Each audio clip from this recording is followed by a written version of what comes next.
I was staying with my brother at a cabin in northern Montana. It was in a dip between the mountains, tucked away in the trees. Both me and my brother Johnny were very outdoorsy, so this was a pretty typical trip for us, hanging out in the woods, going for hikes, and just exploring. Because of the drive, we spent the first day taking it slow, hanging around the cabin and enjoying the scenery, without doing too much away from the cabin. I think it was around 5:30 when Johnny decided to go for a walk before it got dark. I didn't pay much attention, and just looked over at him as he walked out, and said alright. He didn't bring any backpack or anything, so I knew he was just going for something short. I laid back down and chilled on the couch near the fireplace. I was barely awake, exhausted from doing most of the driving earlier, but the cabin slowly got darker and darker as the sun fell behind the mountains. Only once it was just the fireplace lighting up the cabin did I realize Johnny hadn't come back yet, and obviously it was way too dark to be walking around still without any gear. I jumped up and grabbed my day bag, along with a headlamp and a flashlight, then headed out to make sure he was okay. My first thought was that we were in bear country, so I was pretty nervous about Johnny possibly running into one. Although, as I got deeper into the woods along the path, my nervousness shifted toward a different possibility. I kept getting a bad sense, making me look behind myself several times, as if expecting someone to be there. Never saw anything though. In just 10 minutes down the trail, I saw Johnny coming down toward me. He looked uneasy, and he wasn't in a dead sprint or anything, but he was moving fairly quickly, like he was trying to get away from something. We both started talking at the same time. I was trying to ask what was going on, and he was trying to tell me to turn back and get to the cabin. Eventually, we both just started fast walking back, getting back inside, where he then told me he saw someone watching him from out in the trees. He said the guy looked really creepy, and as he kept walking through the trail, the man almost seemed to be stalking him. Johnny thought if he just walked back to the cabin in the daylight, the guy might have followed him, so he waited till dark. Johnny, probably because he was the older brother, assured me it was likely nothing though, and he was just trying to be safe rather than sorry. I trusted him, and tried not to worry about it. The guy he saw probably just had a cabin nearby too, or was on a hike. We made dinner, then sat out on the front porch for the rest of the night next to a campfire. I think both of us were also trying to keep watch for anyone watching us, but neither of us admitted it. The mountains got more quiet as the night went on. We talked around the campfire well into the night, going in later and sleeping until morning. After a short breakfast, we packed our bags and left to go on the main hike in the area, going up to the peak of one of the mountains, and taking around 6 hours. Both of us were super exhausted afterward. The last hour of walking back to the cabin felt like it dragged on. Heading in, Johnny tossed his bag down and said he was going to take a shower. I waited on the couch. The cabin only had 2 rooms and 1 bathroom, so I had to wait for him. I was only laying there for a minute though, when I randomly just remembered about the guy my brother was talking about yesterday. I got up and looked out the windows, almost expecting to see him out there. I went back over to the couch, but I just felt strange all of a sudden. A few more minutes went by, trying to figure out what it was I was feeling, when I noticed the obnoxious sound of the water pump for the shower hadn't started yet. Johnny? No response. I got up and walked down the hall toward the bedroom. I knocked on the door and said his name again. I felt something unsettling as I reached down and cracked open the door. I opened it slowly, maybe just a few inches, and could see Johnny between the crack in the door. He was kneeling down in the corner of the room, eyes wide open and staring at me, subtly shaking his head no, clearly telling me to go away. The fear in his eyes was so unnerving. It still is burned into my memory, clear as day. Just a horrifying sight I wish I never have to see again. I pushed the door open fully, seeing a man standing just a few feet from him. He also had wide eyes, but in a tired, disturbing way. He wore disheveled, torn-up clothes and had oily, long black hair. In that moment, I didn't have time to think. It was just my instant, unprocessed reaction to stop him. I charged at him, and only once I was a couple steps away, I saw him raise a gun from his side. I tackled him, and Johnny immediately knew what to do. We wrestled the gun away from him and got him mostly under control. I swear this guy was feral, screaming and screeching and clawing to try to get away. I'd never seen anything like it. He wasn't letting up either, so it took a while to figure out exactly how to get out of this. We decided Johnny, who was much bigger than I was, would hold him down while I got the car ready. I did as he said, quickly tossing our bags in the car, which had everything already packed in it from our recent hike. Then I turned the car on and got it ready. I went back in and we tried to tie him up with anything we could find around the cabin, just enough to let us get away, and obviously we took the gun with us. We could hear him screaming from inside the cabin as we drove away. Once we were in service, we notified police, but by the time they made it to the cabin, all the scraps we tied him up with were left amidst the floor, and the man was nowhere to be found. My brother said when he went into the room to shower, he was caught completely off guard and held at gunpoint, where he was told to call me into the room. My brother refused, knowing he'd be giving me no chance if he did. But then I walked in anyway. We still talk about how insane it was that I tackled the guy. Honestly, I can't even explain it, but it could have been what got us out of that cabin alive. Now, the only clue the authorities have as to who the guy was is from the gun that we gave them. They were able to figure out who it was registered to and found it belonged to a man who'd been missing 5 years from somewhere about 50 miles away from where we were. However, from the description we gave them of what the guy looked like that attacked us, it seemed like it was probably someone else. Which leads us to believe that whoever attacked us had also attacked the owner of the firearm, ultimately leaving him as a missing person. So, assuming things had gone any differently, that could have been mine and Johnny's fate as well.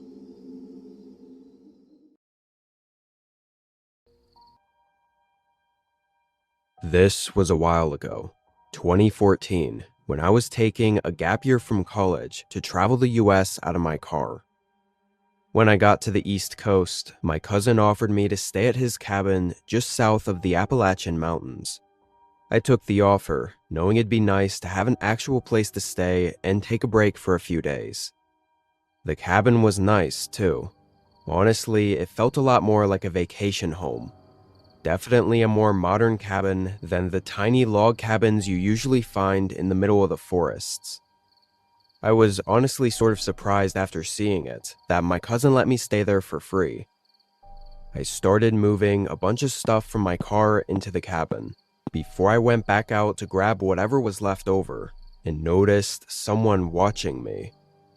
They were out in the tree line, standing far from the path. And with nothing else but me in the house in his view, he had to be looking at me. Maybe they weren't trying to be creepy though, and I didn't know the area. For all I knew, there could have been cabins and houses all around here, just past the trees and out of sight. I grabbed the rest and locked my car, bringing it inside, and saw the man still out there, facing the cabin as I closed the door. I sent a text to my cousin, letting him know I got in okay and was all good, but also that someone was out there watching me. I just asked if he knew who it might have been. He texted me back while I was unpacking, but I forgot to check it until nearly an hour later, well past when the sun had set. My cousin said the cabin was on 40 acres of his property, with a fence around the whole area. Nobody else should have been out there. That immediately made me feel way worse about what I saw. I mean, before I didn't care all that much, but now it was pretty strange that they were on the property, just staring at me from afar. I went and looked outside again, but beyond the lights from the cabin, it was pitch black. I couldn't even see up to the tree line. It was just complete darkness all around. It gave me a chill as I closed the curtains. I tried to cool off by watching a movie and resting in the bedroom. The movie helped keep my mind occupied, but it didn't relieve the sense completely. And just about an hour into it, I saw something in the corner of my eye.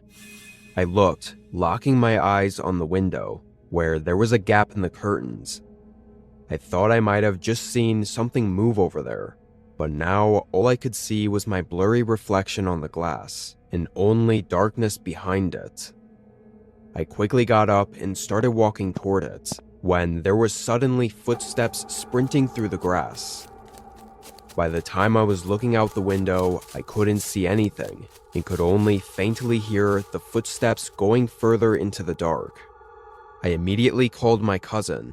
I don't know why I didn't just go straight to calling the cops, but my cousin told me to, so I hung up and had the cops on the way within a minute.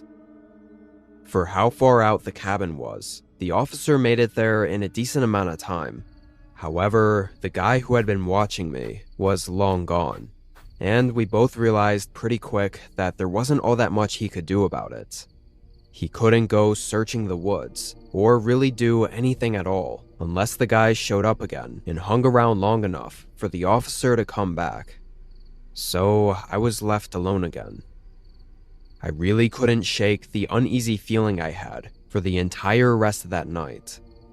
I could have left, but honestly, the thought of bringing all my stuff out to the car, going back and forth from the cabin in the middle of the dark, was more unsettling than just hunkering down inside. Of course, I couldn't help but look out the windows over and over, even though I couldn't see anything at all. For the last hour before bed, it must have been 12 or 1 a.m., and I was just pacing the house, double-checking everything, and trying to feel safer about going to sleep. I think I was just pushing it off as much as I could, but it was inevitable. I had to rest. I turned off all the lights in the cabin, headed to the bedroom, and locked myself in. I hoped the worst was behind me and got in bed, falling asleep 30 minutes later. I woke up early, like very early, way too early for it to be right. The sun wasn't even up yet, so it had to be around 4 a.m., which meant I'd only slept for a few hours. Almost immediately, my mind went back into that panic state, feeling the need to do a check around the cabin again. There would be no way I could go back to sleep without walking around first to make sure I was still okay. I got up and turned on the hallway light, then just listened for a second. I didn't hear anything but the heavy wind hitting the thin windows throughout the cabin. I started walking, but only got halfway down before hearing something else. It sounded like a couple thumps on the end of the cabin. I knew there was a small library kind of room and a kitchen on that end. I crept a bit closer, and through the lights from the hallway, I could see the shadow of something moving near the end. I froze up, wanting to not believe the situation I was in. But the shadow suddenly stopped moving.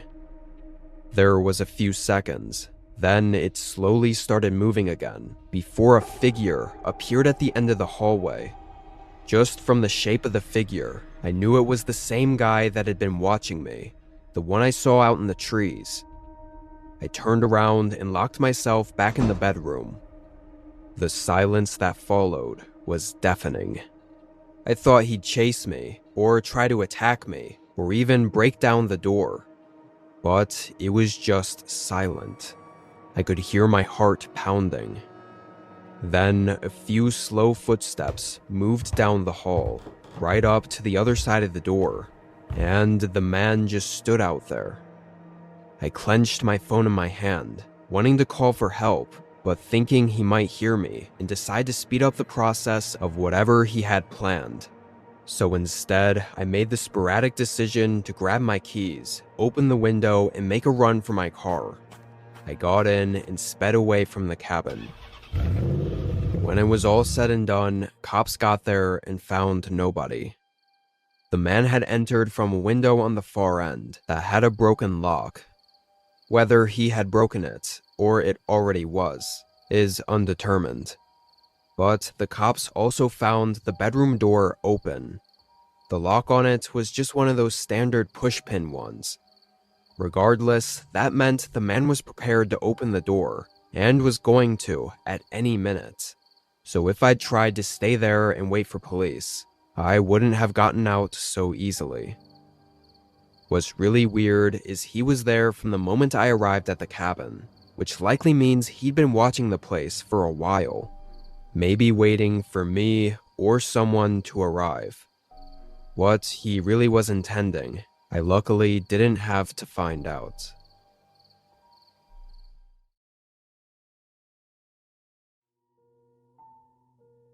In 2016, I made a trip down to my father's old cabin. It was 6 hours away in the woods outside of the hometown he grew up in, which was no longer even a town. Just an abandoned row of old buildings and stores along a deserted road. We'd never really go to his cabin because he said there wasn't much of a reason to once the town was gone. But after he passed away, I figured it'd be nice to take a trip down there to visit the home he once built. I knew it'd be in real bad shape, and I wanted to do some restorations on it as best I could, just to keep it standing and preserve it for as long as possible. If anything, I hoped the trip would clear my mind a little and give me some peace and quiet. I drove there, arriving at the town and parking my car behind one of the abandoned gas station buildings, then walked on the thin, rugged, winding trail 2 miles up to the cabin. I had all my backpacking gear, and brought along the tools I'd need for the job. There was a part of me that knew it might have toppled already, so I was prepared to camp the night in a tent if I had to. Luckily, after making the long trek through the woods though, I found the cabin still standing. It was in a small clearing in the trees, just a basic rectangular log cabin with vines and greenery growing up the outer walls. When I walked in, I noticed there were no locks on the door, and found the interior to be in pretty awful shape. Trash scattered everywhere, and a musty, unpleasant smell filling the room. It was clear that at some point, someone realized this place wasn't in use, and probably had stayed here, maybe for a while, although it seemed it wasn't recent. No signs of anything being there for a couple years or so.